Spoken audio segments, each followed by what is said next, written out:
Bonjour à toutes, bonjour à tous et bienvenue à notre Histoire en tête, l'émission de la Société historique de Montréal. Bonjour et bienvenue à cette nouvelle émission de Notre Histoire en tête, l'émission de la Société historique de Montréal. Mon nom est Mathieu Trépanier et j'ai le plaisir aujourd'hui de recevoir à l'émission l'historien Laurent Busseau. Bonjour Laurent, merci beaucoup d'être avec nous. Bonjour Mathieu, c'est toujours un plaisir. Cher Laurent, on va se tutoyer parce qu'on se connaît bien rendu là. Et pour ainsi dire, tu es un ami de l'émission. Oui. On peut dire que tu es notre historien chroniqueur. Même un pilier de comptoir. Tu es un pilier t'es un pilier de l'émission en tout cas. Comptoir, je ne sais pas, peut-être. Et pour les gens, par contre, qui nous écoutent à la maison et qui te connaîtraient pas encore, je rappelle, Laurent, bien sûr, que tu es historien indépendant. Tu œuvres sous l'étiquette Historiens sans frontières depuis plus d'une décennie maintenant et tu as publié plusieurs livres, plusieurs articles sur des sujets assez variés, souvent des sujets qui touchent des thématiques liées à l'histoire canadienne, mais qui touchent en particulier les liens France-Québec. Et d'ailleurs, j'en profite pour te féliciter. Merci. Parce qu'avec l'historien Éric Major, vous allez co-signer, co-rédiger en fait une publication qui a été acceptée par un éditeur. Donc, je ne veux pas m'avancer trop parce que c'est encore dans les cartons, comme on dit, mais ça va toucher un sujet qu'en fait qu'on a abordé, toi et moi, dans l'émission, qui était sur le corsaire, le coureur des mers canadien, Joseph Lemoine de Sérigny, qui était le frère cadet de Pierre Lemoine d'Iberville. On a fait une émission là-dessus. On peut la réécouter d'ailleurs, l'émission, sur nos réseaux sociaux ou sur YouTube.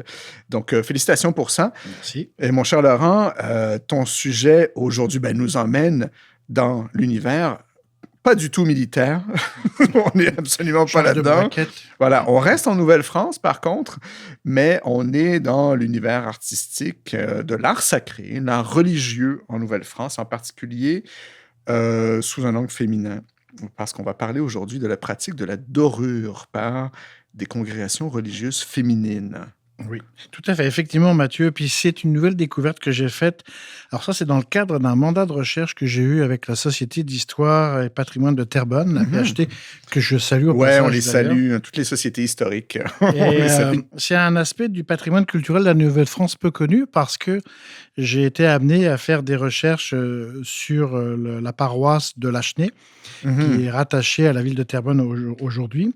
Et j'ai découvert, un petit peu comme un archéologue, le travail de religieuse dans la pratique de la peinture de la dorure au XVIIIe jusqu'au XIXe siècle. Et ça m'a intrigué parce que c'est un aspect, moi, en tout cas comme historien, que j'ai peu vu passer ou peu abordé.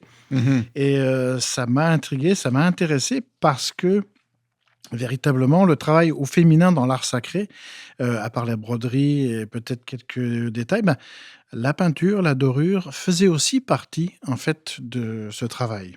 Et ça, tu as découvert ça, donc, comme tu dis, au détour d'un projet de circuit patrimonial, hein, c'est ça? Oui, tout à fait. Il y a un projet d'un nouveau circuit patrimonial relié à Lachenay par la PHT et la ville de Terrebonne, parce que Lachenay est rattaché à la ville de Terrebonne.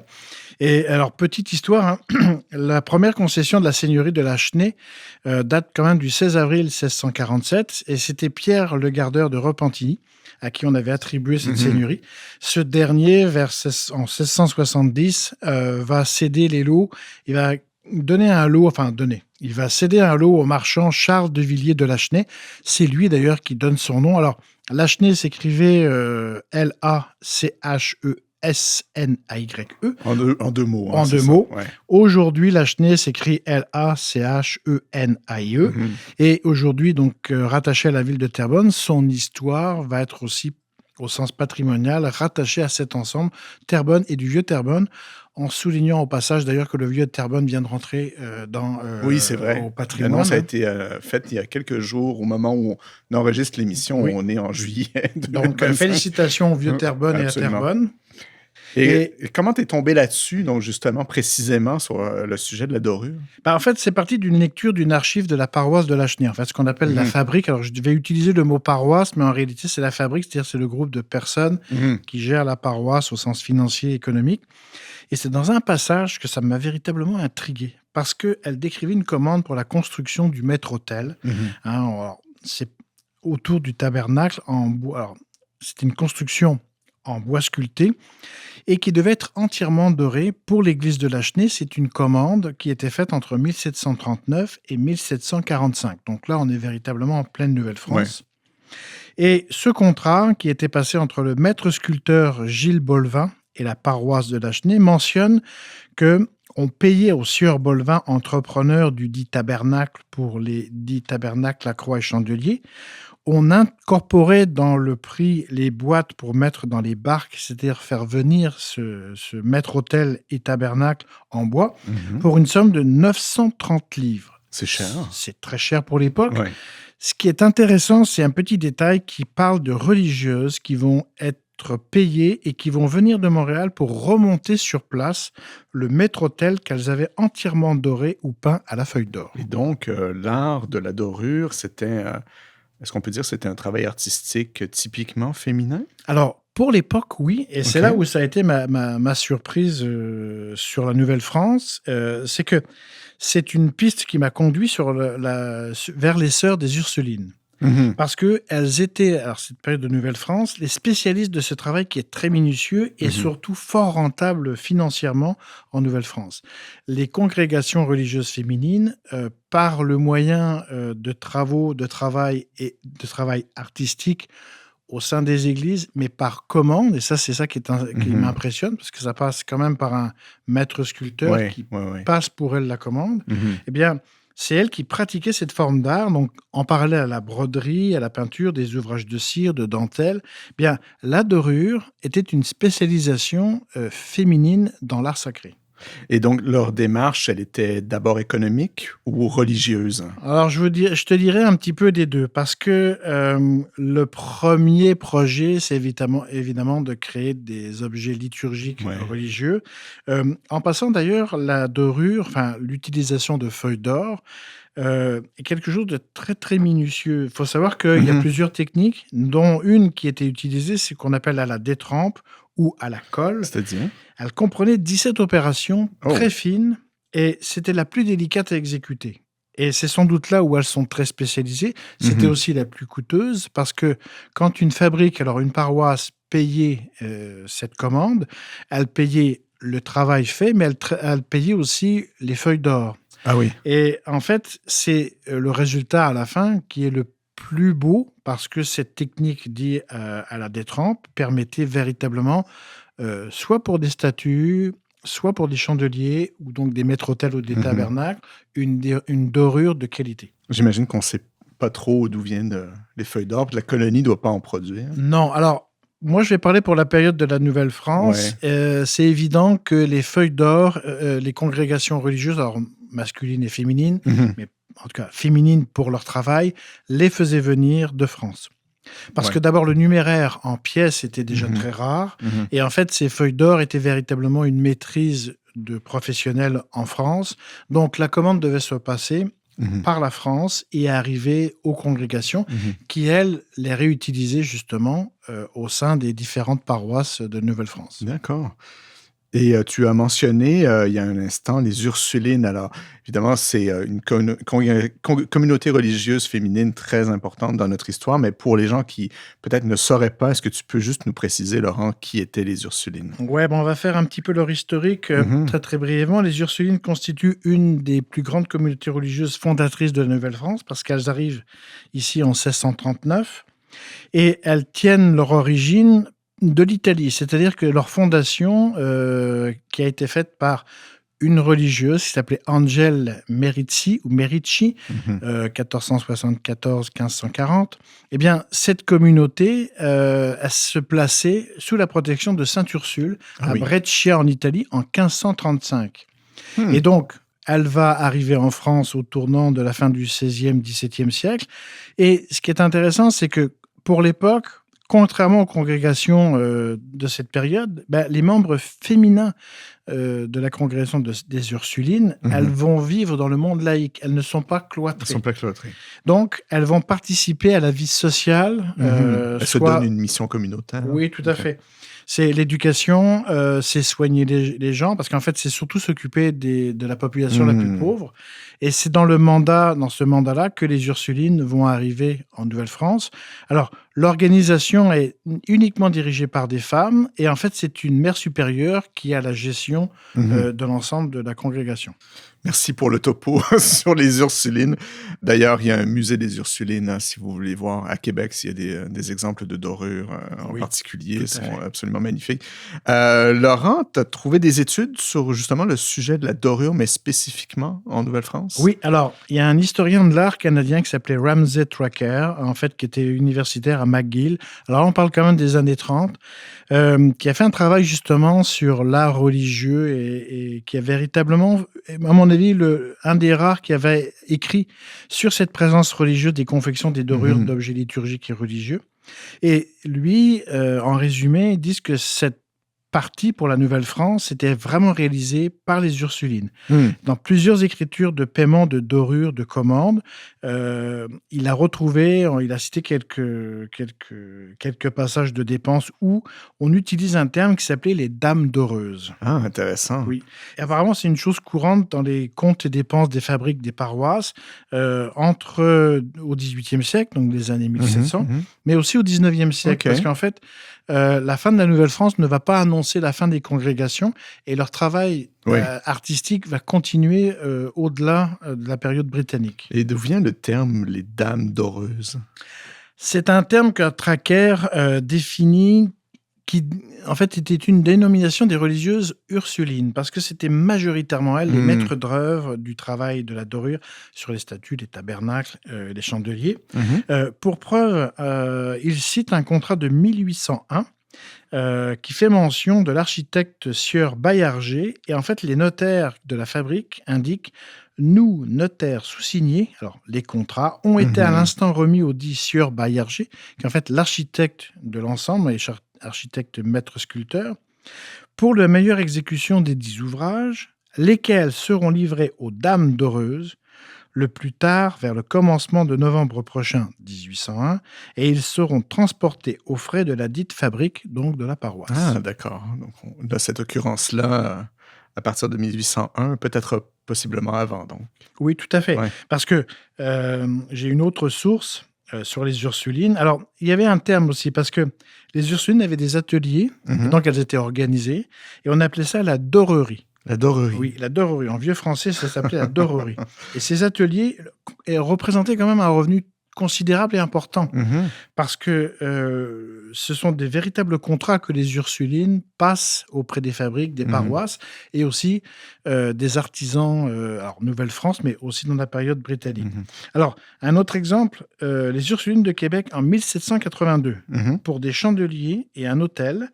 Et là, je vais citer la source. « Je reconnais avoir reçu de monsieur Jacques Panet, curé de l'Islay et desservant du Cap Saint-Ignace, pour façon d'un chandelier pascal 28 piastres, et pour façon du cadre de l'autel 14 piastres, et pour l'or 13 piastres. » Alors l'or, justement, là, il paye la feuille d'or.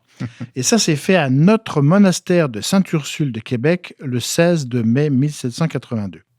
Et depuis tout à l'heure, Laurent, j'entends les dates que tu mentionnes. On est très fin Nouvelle-France, début régime anglais. Est-ce que les Ursulines de Québec, c'est une expertise, la dorure, est-ce que c'est une expertise qu'elles possédaient déjà en France, ou est-ce qu'elles le développent ici? Non, elles possèdent déjà ce savoir-faire depuis la France, et elles vont d'ailleurs l'intégrer en Nouvelle-France. C'est pour ça qu'elles vont être, entre guillemets, les principales fournisseuses de dorures sur tout ce qui est artefacts et objets religieux. C'est d'ailleurs un petit peu ça qui va nous amener tout à l'heure à Lachenay, parce que c'est un cas à part qui est très intéressant. Mais majoritairement, alors les Ursulines de Québec, mais aussi les Ursulines de Trois-Rivières. Alors, effectivement, on peut se poser la question, est-ce qu'il y avait d'autres personnes ? Il est fort possible qu'il y avait certains artisans joailliers, orfèvres qui travaillaient les feuilles d'or et l'or, mais dans le cadre religieux, les Ursulines avaient sans doute une priorité, alors priorité au sens économique, priorité au sens religieux du terme. À ma connaissance, dans beaucoup de travaux qui sont faits, c'est elles qui ont le contrat. Alors, Mhm. il y a aussi une chose, c'est que le travail au féminin est un travail de précision. Les petits doigts de fée, Mhm. c'est quand même, c'est pas pour être péjoratif, Mhm. mais c'est un travail très, très minutieux. En plus de ça, pour les communautés, c'est un revenu important. On peut même dire que c'est un contrat en or Ah oui. parce que c'est ce qui leur permet de survivre et d'organiser leur vie économique. Ah oui, à ce Donc, point-là. c'est un revenu important au sens économique, Ouais. mais c'est un revenu important aussi de survie de la congrégation. Écoute, Laurent, on arrive à la fin de la première partie de l'émission, donc je te propose de prendre une petite pause musicale et on se retrouve tout de suite après pour la suite.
On est de retour pour cette nouvelle partie de l'émission Notre histoire en tête en compagnie de l'historien Laurent Busseau.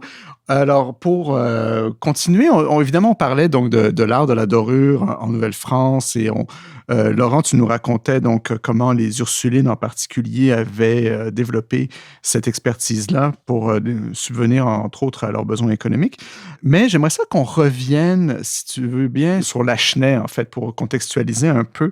Comment est-ce que ce maître-autel-là, parce qu'il s'agit évidemment de l'exemple d'un maître-autel en particulier, comment contextualiserais-tu Lachenay de cette En fait, la paroisse de Lachenay à l'époque qui est en fait un domaine seigneurial, donc alors qui n'est plus au marchand Lachenay. Le nom est resté, mais Lachenay s'en est débarrassé d'une certaine manière dès la fin du XVIIe siècle.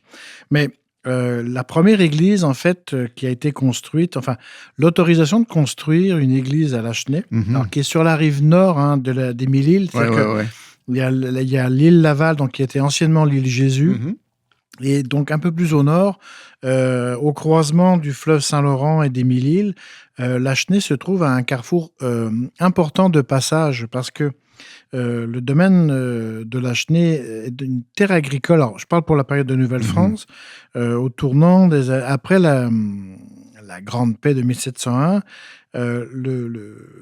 l'agriculture se développe fortement. OK. D'ailleurs, dans certaines ressources, je vois que les paysans du coin font de l'orge, ils font du blé. Donc, ils ont un revenu. Ce ne sont pas des petits paysans, alors ce ne sont pas non plus des gros propriétaires, on s'entend. Et en 1722, ils ont l'autorisation d'avoir un droit sur cette seigneurie de Lachenay, en fait, qui est coincée avec 2 seigneuries autour. Et en 1722, ils ont cette autorisation de créer une paroisse. Donc, la construction va se tourner de la première église en 1724. Et le maître-autel est destiné... Alors, là, on est 10-15 ans plus tard, parce que c'est en 1739. Oui, les églises ne sont pas construites clé en main. Non, tout à fait. Ça prend du temps à meubler une église. En fait, il y avait... Oui, tout à fait. Alors, ce qui est très particulier, c'est que sur le domaine seigneurial de Lachenay, il y avait une chapelle. Et donc, cette chapelle est déjà utilisée pour les offices religieux, mais il n'y a pas une église en tant que telle. Donc, ce n'est pas encore lié à une paroisse. La fabrique qui va se constituer va, au tournant de 1739, décider l'église est construite, mais il n'y a pas de tabernacle, de maître-autel. Il faut véritablement, alors je vais dire habiller, il faut occuper cet espace et en faire véritablement un lieu de culte. La commande du maître-autel est quand même très importante parce que c'est pas n'importe quel maître sculpteur, c'est Gilles Bolvin. Alors, il y a d'autres noms qui sont rattachés à Lachenay pour des périodes un petit peu précédentes. Il y a notamment Jourdain d'Île-à-Brosse, il y a aussi Paradis. L'histoire a beaucoup retenu Jourdain d'Île-à-Brosse, mais effectivement, il y en a d'autres. Et ce qui marque aussi qu'à Lachenay, il y a un moyen financier, économique.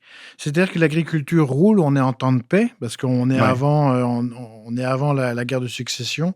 Donc, à ce tournant-là, on va véritablement investir dans l'Église, et investir économiquement parlant. Le contrat de 930 livres qui est passé avec Bolvin est quand même un gros contrat. C'est gros. Et en parallèle, on le voit dans les dépenses, on va le voir pour Lachenay, eh bien, les religieuses qui vont venir, alors qui vont faire la dorure à Montréal, vont être payées pour ce travail, incluant les frais de la dorure, donc les feuilles d'or, mais ils vont aussi... La paroisse va payer le transport par barque, parce qu'en fait, il n'y a pas de transport par terre entre l'île Jésus, Laval et Lachenay. Donc, il y a un transfert qui se fait, on va voir en détail.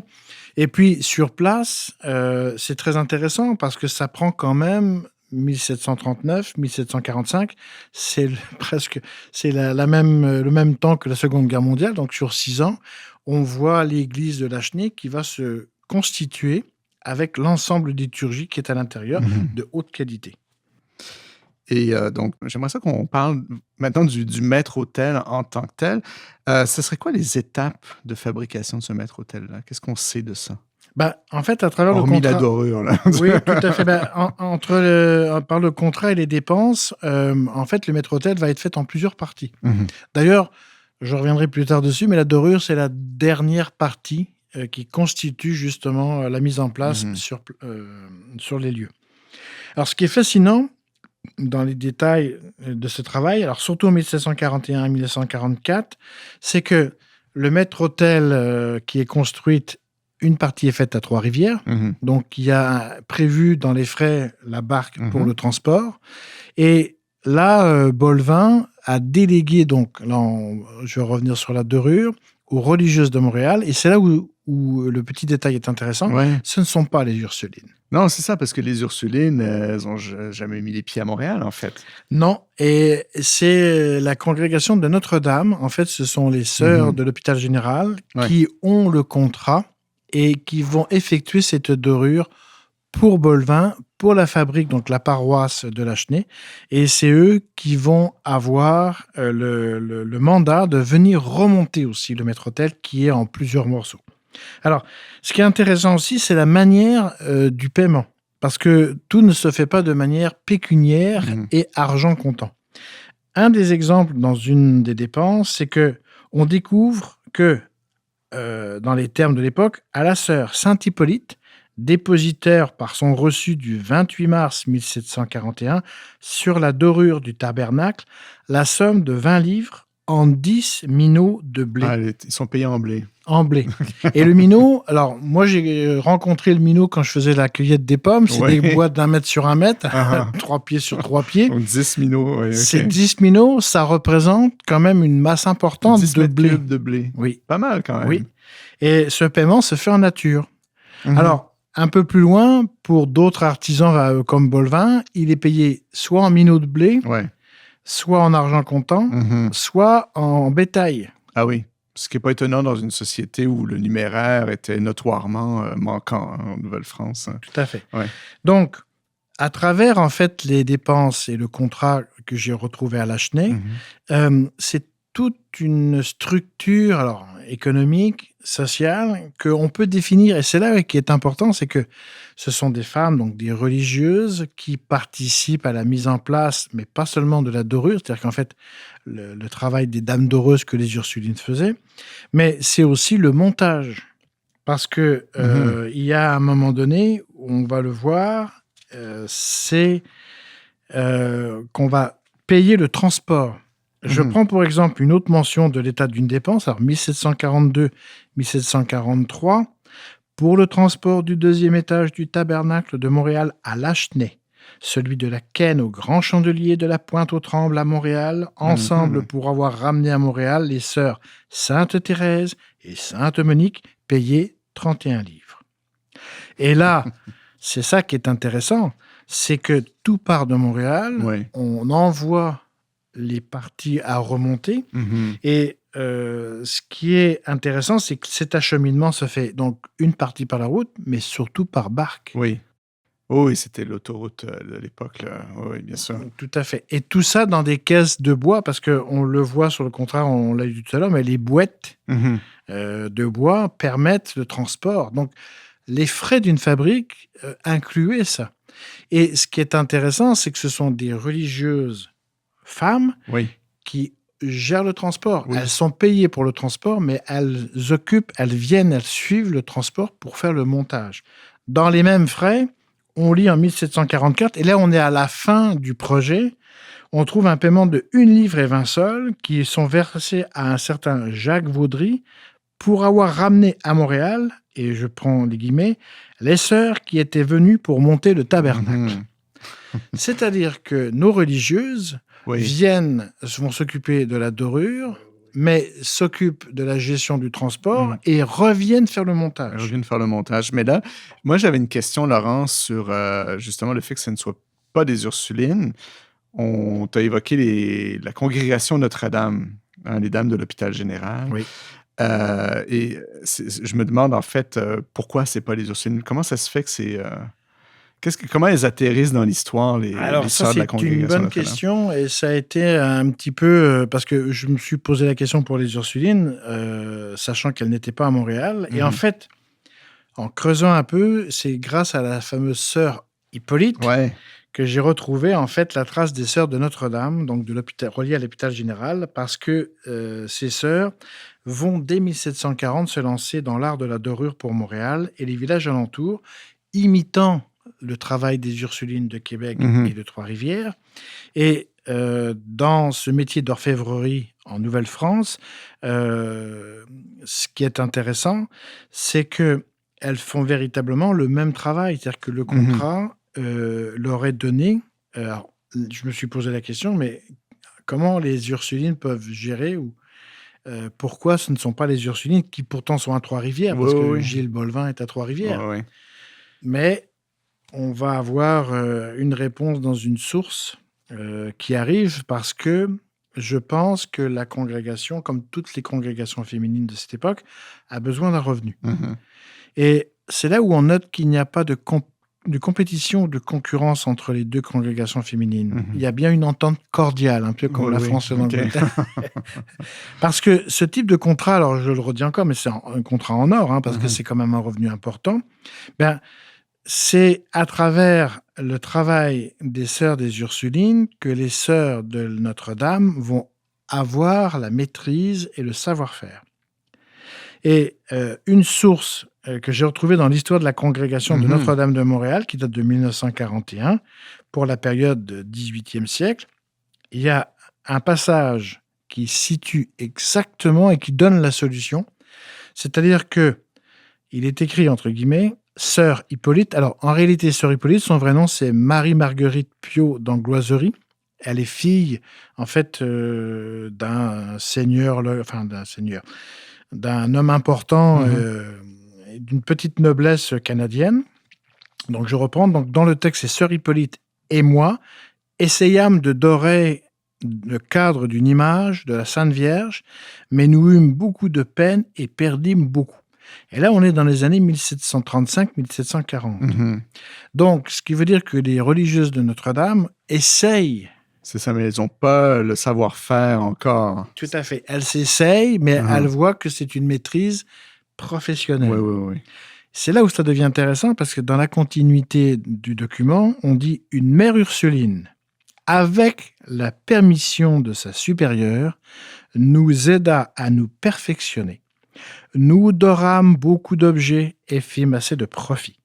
Les principaux articles dorés par nos mères à cette époque furent les tabernacles de la paroisse de Lachenay, Longueuil, Verchères, Saint-Ours. » Donc, si je comprends bien, les Ursulines ont en sorte autorisé les CND, les Sœurs de la Congrégation Notre-Dame, à faire de la dorure à Montréal, mais juste à Montréal. Oui, mais ça va plus loin, parce que c'est les Ursulines qui vont former à ce métier les sœurs de Notre-Dame, à maîtriser l'art de la dorure, alors aussi à avoir la filière pour avoir les feuilles d'or, et pour développer ce savoir-faire artistique, alors dans les années 1740-1750, autour de Montréal. Alors, le Grand Montréal d'aujourd'hui, Oui, qui oui, inclut oui. donc Rive-Nord et Rive-Sud, parce que Oui, oui, un peu plus loin, je ne l'ai pas cité, mais il y a certaines paroisses aussi qui sont sur la Rive-Sud.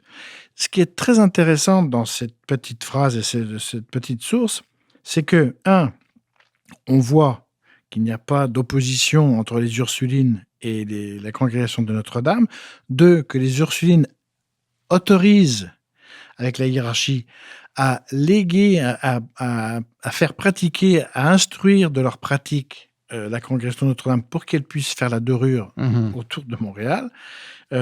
Et que, à travers tout ça, on voit bien que c'est une technique professionnelle. Ouais. Et est-ce que le maître-autel de Lachenay, on peut toujours le voir?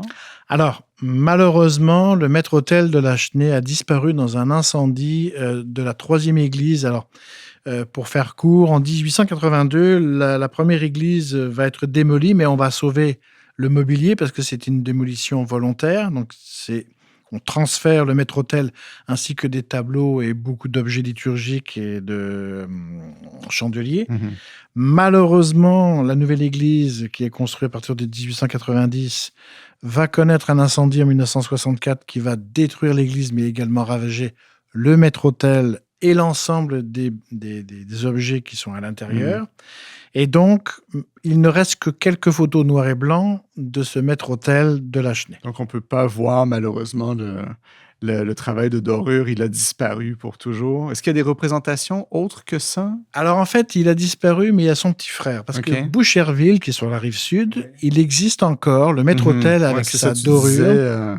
Oui, il y en a eu d'autres ailleurs. Là. Oui, et en fait, c'est la copie conforme. OK. C'est-à-dire qu'en fait, c'est le maître sculpteur Gilles Boivin qui a fait aussi celui de Boucherville, et la dorure a été faite par les religieuses de Notre-Dame. Donc, vous avez encore, en réalité, alors ça a dû être restauré quand même, mais le maître-autel en or. Ça existe toujours. Ouais. Pour celui de Saint-Charles, alors c'est l'église Saint-Charles de Borromée de Lachenay, malheureusement, il ne reste que des photos en noir et blanc, mais on voit quand même certains détails des sculptures.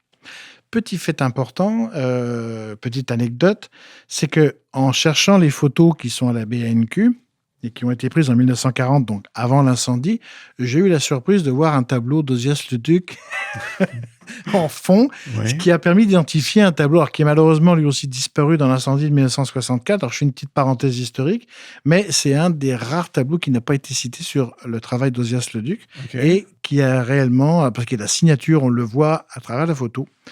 Et ce qui prouve aussi qu'à Lachenay, il y avait, c'est pas qu'il y a des moyens économiques, mais il y avait un investissement profond, religieux, puis un investissement artistique aussi. Parce que les religieuses de Notre-Dame, à travers la Doreux, mais il y a eu aussi des sculpteurs, hein, Boivin, Paradis, Labrosse. C'est tout un art qui, alors malheureusement, a disparu avec l'incendie, mais au Québec, beaucoup d'églises, il faut surtout les voir comme des objets artistiques, avant de les voir comme des lieux religieux. Parce qu'il y a des gens qui ont, femmes et hommes, mais principalement des femmes, ont aussi participé au décor, à mettre en place en fait des objets d'une certaine valeur artistique qui sont incontournables, qui sont encore présents dans certaines églises au Québec. Et je pense que c'est important de pouvoir comprendre et se rappeler que l'œuvre sacrée Ouais. au féminin, Mhm. à travers le Québec, fait partie de l'histoire Tout du à fait. Québec. J'ai mentionné en introduction de l'émission le musée des Ursulines à Québec. Là, je me souviens que dans la salle principale d'exposition, il y a une broderie superbe, d'ailleurs, qui est exposée. C'est un des objets phares de leur collection. Donc, allez voir ça à la maison. C'est très intéressant comme sujet.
Laurent, il y a une question qui m'intéresse, c'est celle des artistes et des artisans en Nouvelle-France. C'est pas quelque chose que je connais très bien. Tu as mentionné donc Gilles Bolvin, c'est Oui. ça? Comme le maître artisan qui a Maître fabriqué sculpteur, oui. l'hôtel. Qu'est-ce qu'on sait de lui? En fait, Gilles Bolvin, il est maître sculpteur à Trois-Rivières OK. depuis 1731. En fait, dans sa biographie, on sait qu'il est né en 1711 par son... possiblement... Alors, il n'est pas né en Nouvelle-France. Il serait né dans le diocèse de Cambrai en France. Il va vivre toute sa vie à Trois-Rivières. D'ailleurs, il va même y mourir en 1766. Donc, en fait, on est au-delà de la fin de la Nouvelle-France. Et c'est apparemment quelqu'un qui est très recherché, qui travaille sur des grosses commandes, parce qu'il y a Boucherville, on a vu Lachenay, il y a d'autres contrats qu'il a.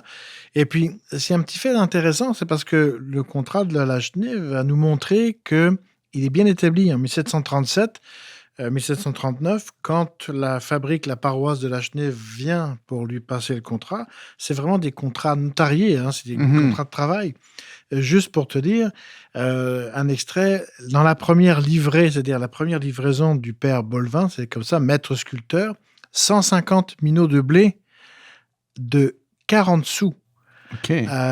Comme il paraît par les reçus de maître Desnaux et Brulot, maître Barque, eux, vont être payés 300 livres. C'est-à-dire qu'en fait, il y a tout un... C'est plus qu'un sculpteur, c'est une entreprise, là. Voilà, c'est Ouais, un ouais. maître Parce que d'entrepreneur. 150 minots de blé, c'est Oui. c'est énorme quand Pour même. une valeur de 300 livres, c'est-à-dire Oui. qu'en fait, il prend aussi à charge les gens responsables des barques. On a les noms de Desnaux et Brulot. Plus tard, on va avoir le fameux Jacques Vaudry.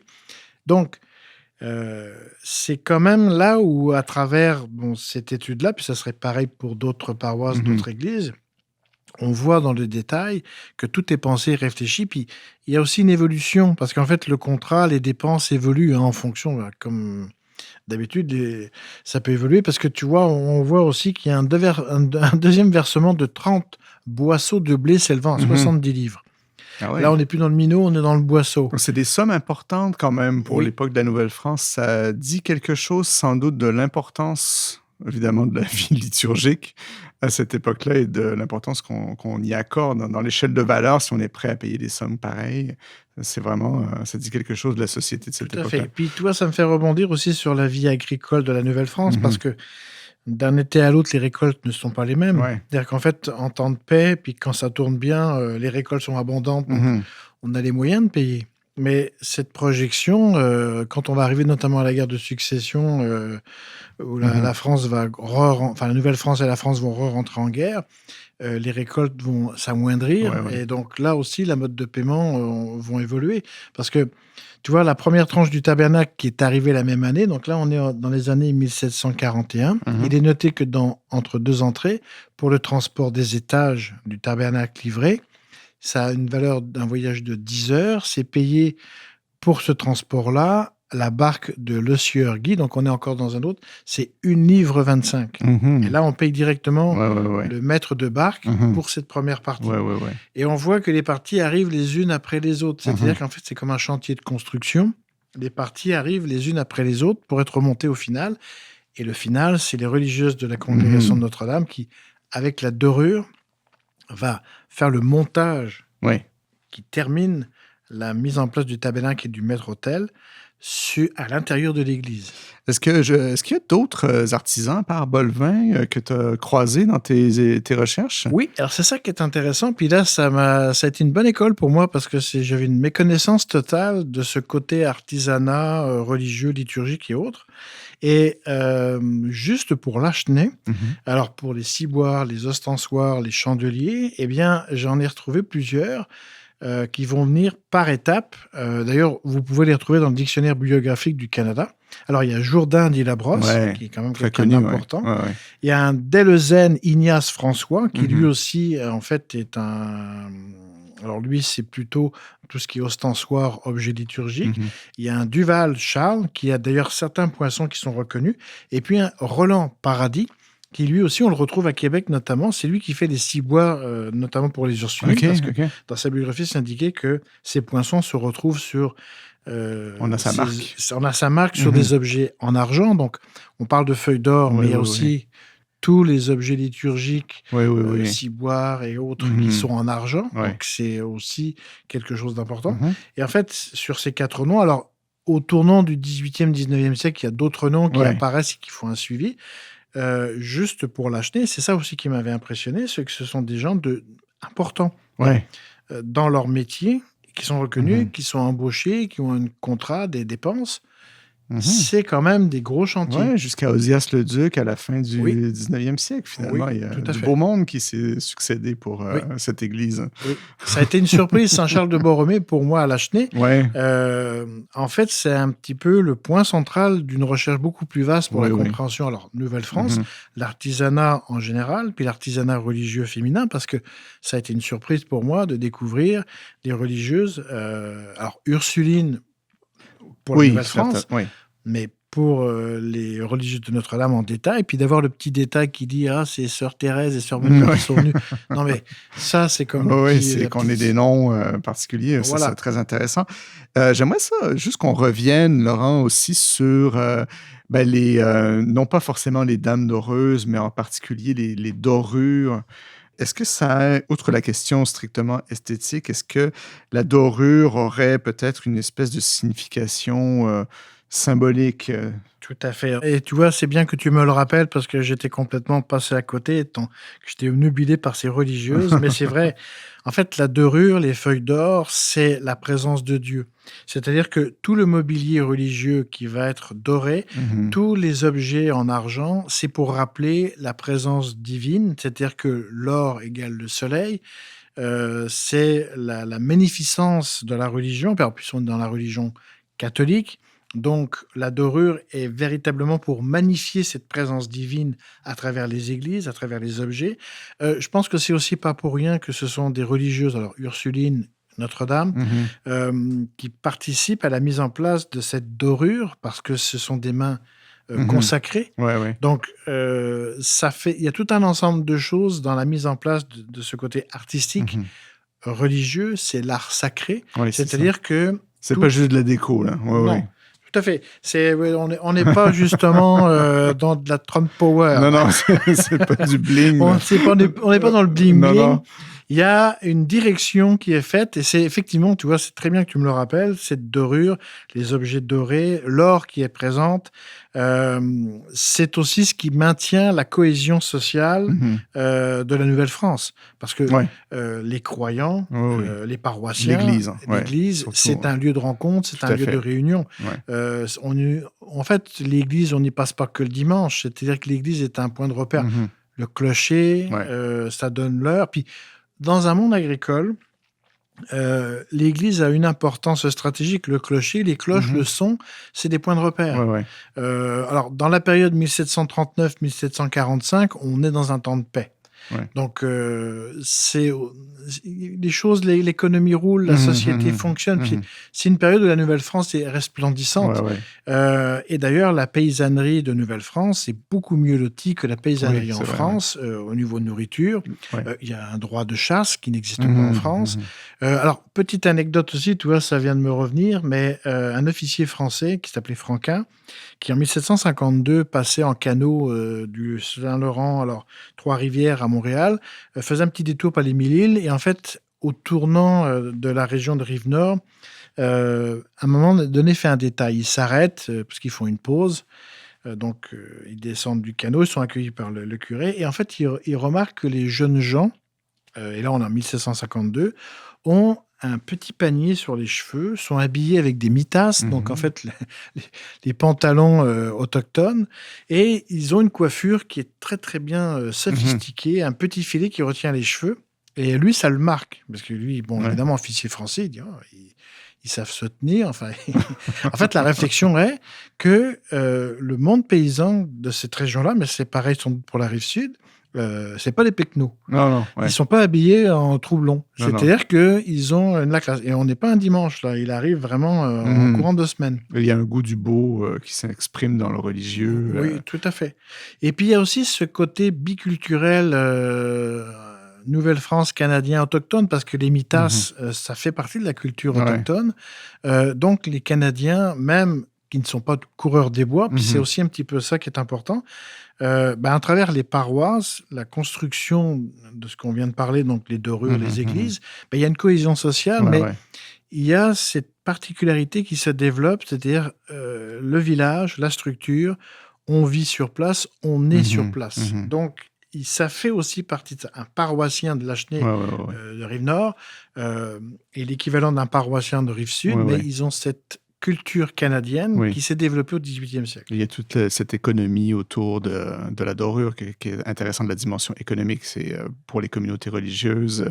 Tout ça participe d'un système qui fait vivre la colonie. Pour ça, je trouve ça très intéressant. Tout à fait. Puis, comme on le rappelait tout à l'heure, c'est un revenu important. Oui, c'est ça.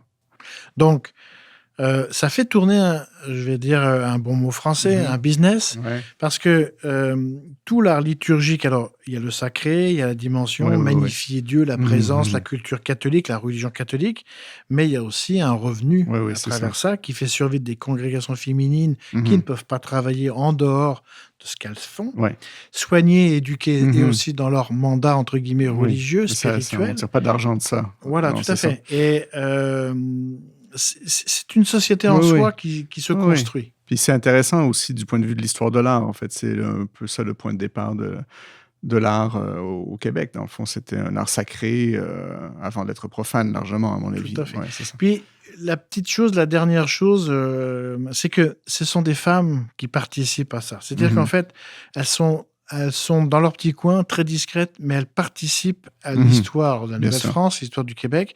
Puis, par cette manière-là, elles réintègrent la société. elles travaillent, elles ont un travail minutieux, Oui, c'est ça, elles sont professionnel. pas cloîtrées du tout. Non. Non, non, c'est ça, elles ont un rôle actif dans la Tout à fait. société. Ouais, Et ça, c'est une particularité de la Nouvelle-France ouais, en général. très intéressant. Laurent, on arrive maintenant à la fin de l'émission. Merci beaucoup d'avoir été avec nous aujourd'hui. C'est un plaisir comme d'habitude.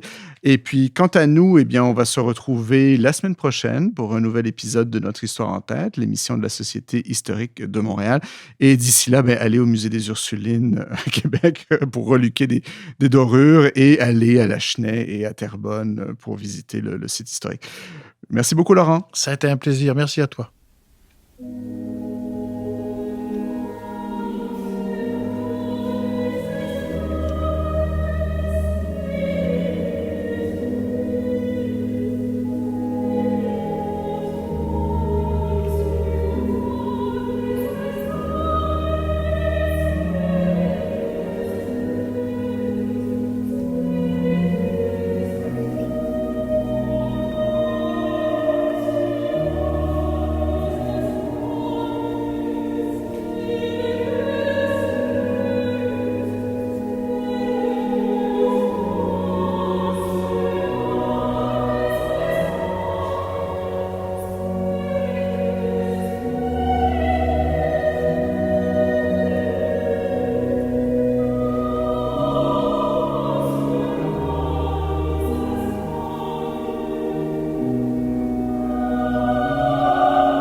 Nous en sommes maintenant à la fin de cette émission.